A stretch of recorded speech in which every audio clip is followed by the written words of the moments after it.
Hi everyone, it's Mike here. So my IndigoBlu project for the month falls on November the 11th, which is Armistice Day here in the UK, and it's also over the Remembrance Day weekend. So I thought it was only fitting that I created an art journal page which remembers all those people that gave their life or that were injured in service to their country. So I'm going to jump in and get started on my art journal project. I'm going to begin today's art journal page with a sheet from my 8x8 Junk and Disorderly art journal, and I have a largest piece of book text that I've received in Happy Mail that I've torn down so that it's just slightly shorter than the page. So I'm going to use this in the background. So I'm going to glue it down with some multi-purpose glue.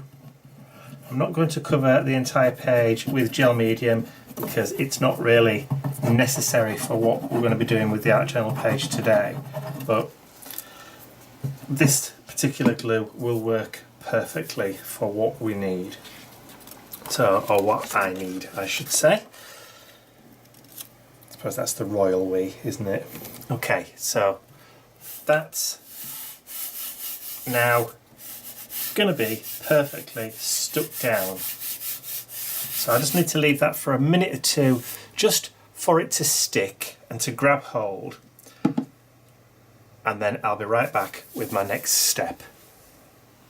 So the book text is now stuck down quite nicely onto the page, and I've brought out my IndigoBlu white gesso, the Gesso Good, and I'm going to apply some of the gesso across the page, which is going to tone down that book text.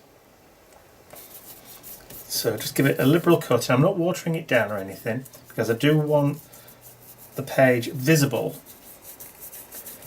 because this will dye back when it dries and show through, but it just tones down that dark foxed colour of that paper, which is fantastic, but just a little bit too dark for what I want.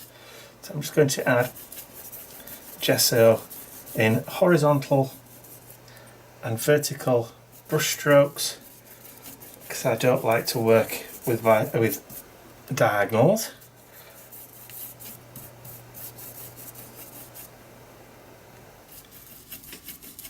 And I'm not particularly bothered about getting it completely covered, just so that the majority is knocked back, particularly around the edges, and then I'll just work the brush backwards and forwards across the page.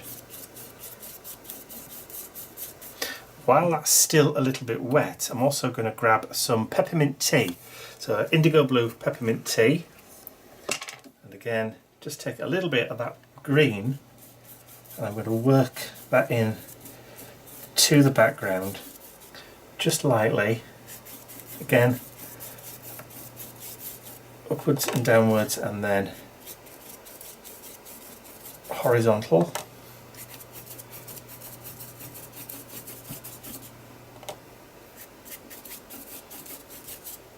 Not overly, and then if I think I've got too much, I'm just going to work a little bit more of that gesso in just to tone it down. Just a little.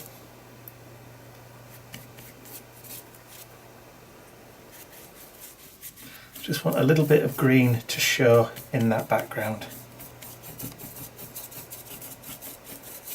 I think that will do for now. So I'm going to grab my heat gun. Try not to knock everything on the floor with the cable. Give it a quick blast, make sure it's all nice and dry, and then I'll be right back.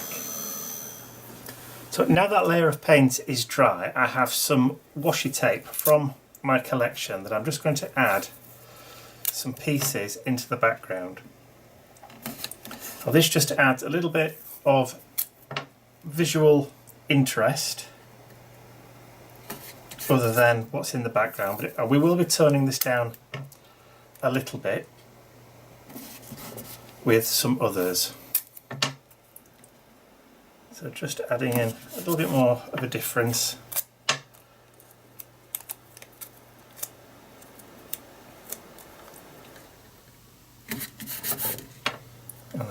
one more piece of this.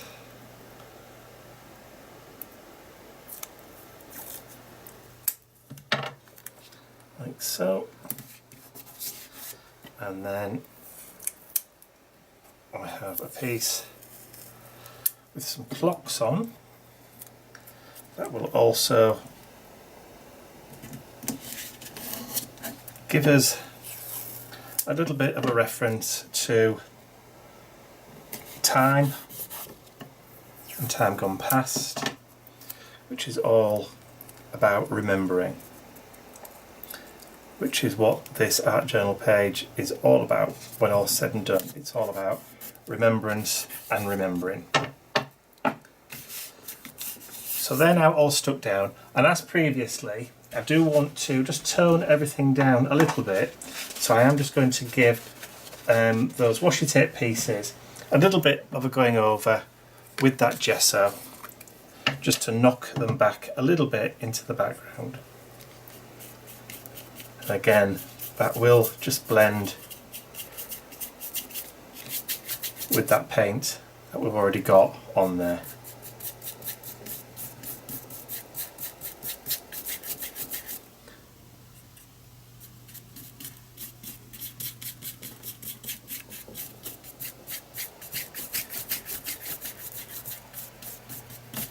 Just knock it back a little bit, just tone it in.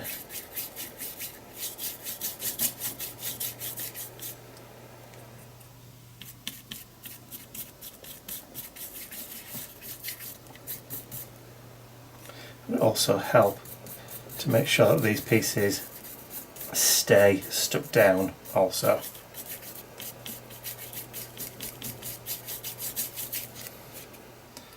I'm happy with the way they look. I can pop the gesso away and just give those a quick blast just to make sure they're all nice and dry before we move on to the next stage.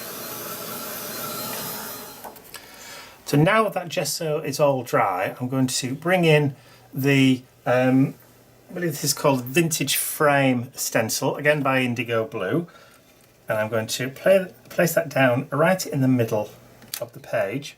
I've also got some of the Olive Waistcoat artist acrylic paint from the Junk and Disorderly range from IndigoBlu,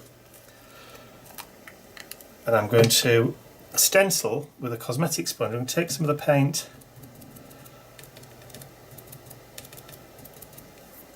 on my sponge, and then I'm going to stencil with that paint all the way around.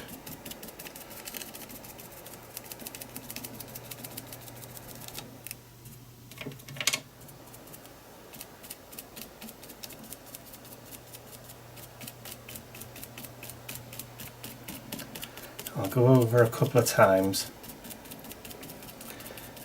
just to make sure I've given the paint enough time to kind of dry and give it a second layer so that there's enough of it to grab. So we've got plenty of colour depth. I'll just turn the page round, add a little bit more of that paint onto the mat. So I've just moved it, jiggled it slightly. I'll put it back in place. There. Near enough.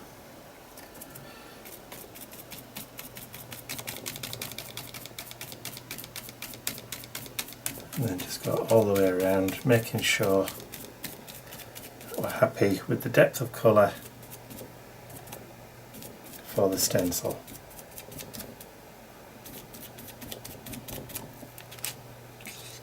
And then very gently lift it off. There we go. So we now have a lovely kind of green wreath effect with that. So I'm also going to grab another stencil because I want to add a little bit of detailing just in the corners here in the page, so I'll be right back. So the stencil I'm going to use is the Damaged Damask stencil. You can see mine is very, very well loved. So just in those corners, I'm going to just add in a little bit of that green in the corner, just to add a little bit of pattern.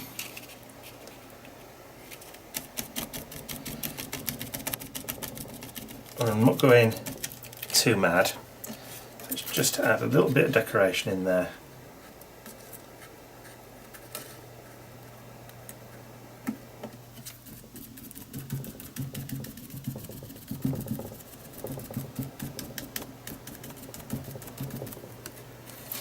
Like so.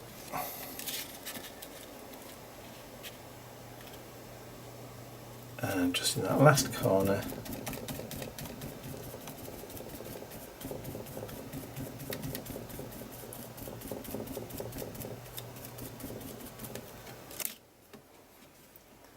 there we go. I apologise if the camera shook a little bit, I still haven't got the bookcase attached to the wall, so there's going to be a little bit of a wobble. Right, so I just need to get that dry.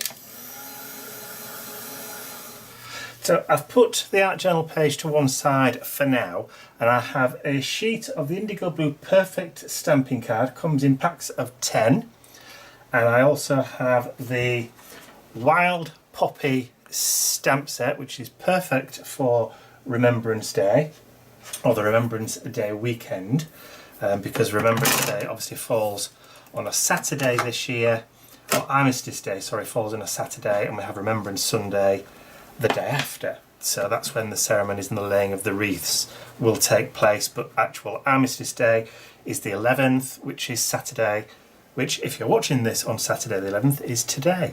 So we also observe the 2 minutes silence at 11 AM.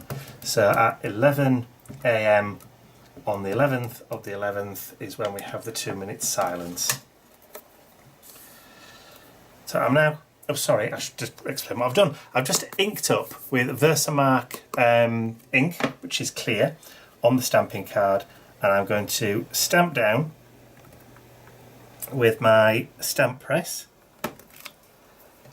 And I don't think you'll be able to see that in this light. So I'm going to do 3. So I'm going to stamp 3 of those poppies with the Versamark.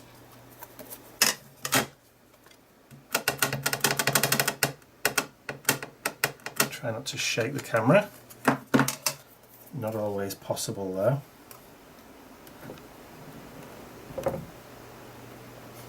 Ooh, it's a bit wobbly bob. And then I have a pot of midnight black embossing powder, which you can get practically anywhere. So I'm now going to just cover those 3 stamps with the black. Make sure I've got decent coverage all the way over.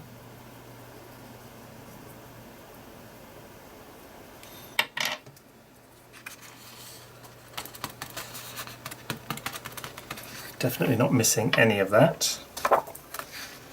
And then pour it all back in.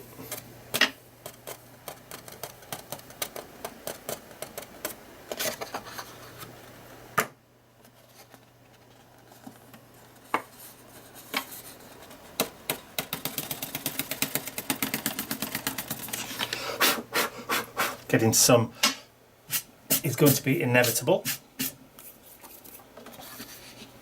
And then I've got my stamped poppies with the embossing powder, and now I'm going to give those a heat to set that embossing powder.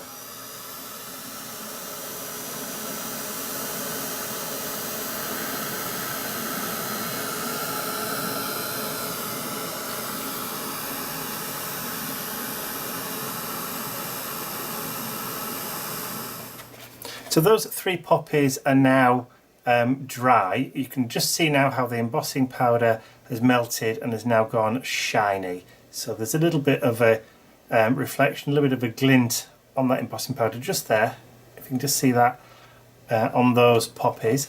So these are now dry enough for me to be able to colour. So to colour the poppies, I have some IndigoBlu Postbox Red acrylic paint, which I've given a little bit of a shake up. And I have a small brush, which is going to allow me to go in and paint those poppies. But because we've got that embossing powder,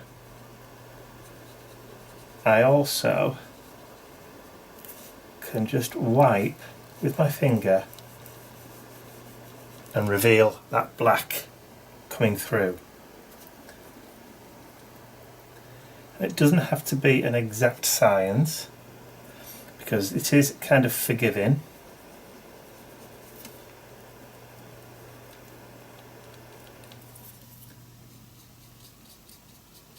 So I've got all three of these poppies to paint. So I'll just show you doing the first one. And then I will jump to the point where I've done all three.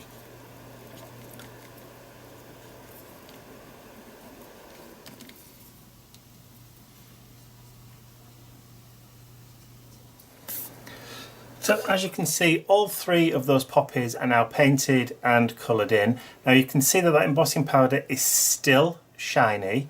That's because after I'd painted, I went over each one, I just rubbed over a baby wipe just to fill in any other areas, and then when it was dry I just took a piece of kitchen roll and then just buffed over the top, and that removed any of that acrylic paint that was lying on top of the embossing powder, and that revealed the embossing powder back again to that shiny surface. So we've painted all those, and yes, you've probably guessed it, I'm now going to cut all three of these out. But because that's a long and laborious and boring process to watch, I'm going to go away and put the kettle on, cut the three out, and then I'll be right back. Okay, so all three of my poppies are now cut out, but just to make sure, I want to just disguise those edges, and I know they're edged in black, but I'm going to use my barn door distress marker just to go around the edges of all three, just to kind of make them blend in and just to hide some of those raw white edges as much as I possibly can, just to give it a bit more of a finished kind of feel to it. So again, this does take a little bit of time to do, so I will do the first one while I'm talking now, and then I will go off and complete and do the other two off camera, but I'll join with you again once all three are complete. So all three of my poppies are now completely edged. I've also placed a 3D foam pad on the back of each one. So I'm going to bring back in my art journal page, and we're going to position the poppies around the outside of the wreath like so. So I'm just going to peel the backs off each one and then find the optimum position for it to go. I'm not going to stick it down, I'm not going to push down on it, I'm just going to just leave it just resting there for the second. And then I'm going to just manoeuvre that one and then find a place for that one to sit just like that. So that can sit just there, so it's just covering. And that last one, I'll take the back off and put that one so that it sits nicely in the middle, just slightly covering. Perfect, and now I can push down just so they grab. So they're now not going to fall off. Okay, the last thing that I need to do for this is just to add in my slogan. Now to do that, I'm going to use my Dymo Lettratag label maker. Now I've switched out my cartridge and I've put a clear one in, so it's a transparent, so it's going to print onto a transparent strip of self-adhesive plastic. So I've already typed out my message that I want to appear, so all I have to do is just get it to print.